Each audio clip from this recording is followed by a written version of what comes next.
Out of all the builds I've tried out in my first couple hundred hours with Diablo 4, one of my favorites is a lightning sorcerer focused on crowd control, mobility, and massive DPS. If you're looking for a bit of inspiration on a hilariously fun sorcerer build, here's our guide to becoming the Lord of Crowd Control in Blizzard's latest demonic ARPG. The main mechanic this lightning sorcerer build relies on is crowd control, and if you aren't sure what that is, you can hardly be blamed. The exact definition is pretty well hidden within the materials and stats spreadsheet tucked away in your character sheet, but the overview is pretty simple. Crowd control is an umbrella term that includes a wide variety of status effects, including stun, freeze, slow, immobilize, knockdown, taunt, fear, tether, daze, and chill. Basically, if an effect would trip up the enemy, slow them down, or paralyze them in any way, it's probably a crowd control effect. The Sorcerer is great for crowd control builds, because a ton of the class's powers make use of status effects that are part of the crowd control umbrella. And because crowd control covers such a wide variety of effects, focusing your build around it allows for a lot of freedom and experimentation between the different status effects it encompasses. For example, you could easily make an ice sorcerer that uses freezing spells to control adds, or you could use lightning spells to apply stun. In both builds, any gear or skills you have that optimize for crowd control would be perfectly useful for both. This also means you have more opportunities to find loot drops that work with your build. If I find boots that make me do more damage to frozen targets and an amulet that makes me deal more damage to stun targets, I could make use of both of these in a crowd control build that stuns and freezes. For this build, I'll be focusing on lightning for one reason: mobility. One of the most useful defensive abilities available to the Sorcerer is teleport, which is almost necessary when piloting a glass cannon like the Sorcerer. And since we're already going to be using the lightning element for teleport, it's probably a good idea to incorporate as many other lightning abilities as we can. Lightning's crowd control effect is called stun, which makes enemies stand in place for long periods of time when the effect is applied to them. Some sorcerer abilities have a chance to apply stun by default, like the all-important lightning spear. But every lightning ability can gain a chance to stun enemies by buying levels in convulsions, which, when maxed out, gives every lightning ability you've got a 9% chance to apply stun. It's worth noting that Lucky Chance was recently nerfed, but even so, it's still extremely reliable when a build is optimized for it, and works with our build just fine. With this perk maxed out, the objective then becomes buying every ability that hits a target multiple times to roll multiple chances of stunning the enemy.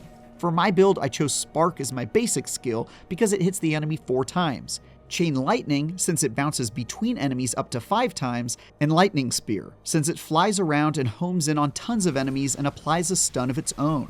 For my ultimate skill, I chose Unstable Currents, since it empowers the Sorcerer with a massive attack speed boost. Equally important though, every time you cast a lightning spell, while the skill is active, it will also randomly cast another lightning ability, providing double the number of stun opportunities. Finally, with all our skills maximizing our stun potential, we'll want to buy skills that make stun better, like Shocking Impact, which deals enormous damage to a target whenever they get stunned, and Coursing Currents, which increases our critical hit rate and helps Lightning Spear apply stun even more often.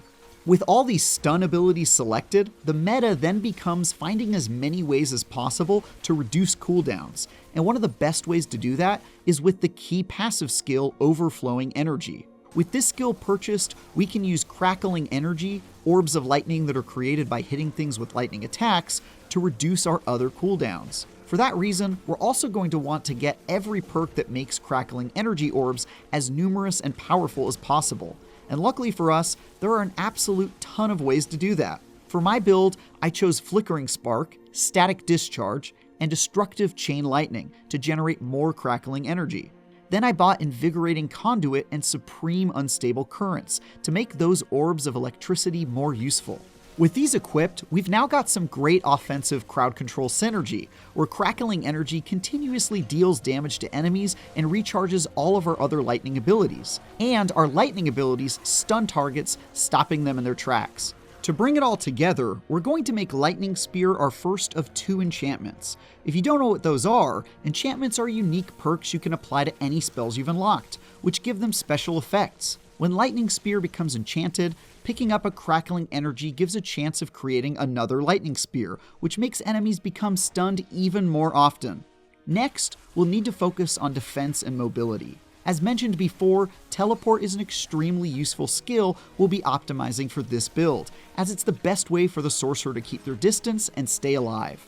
I recommend making teleport your second enchantment, as it converts any dodges your character has into additional teleports.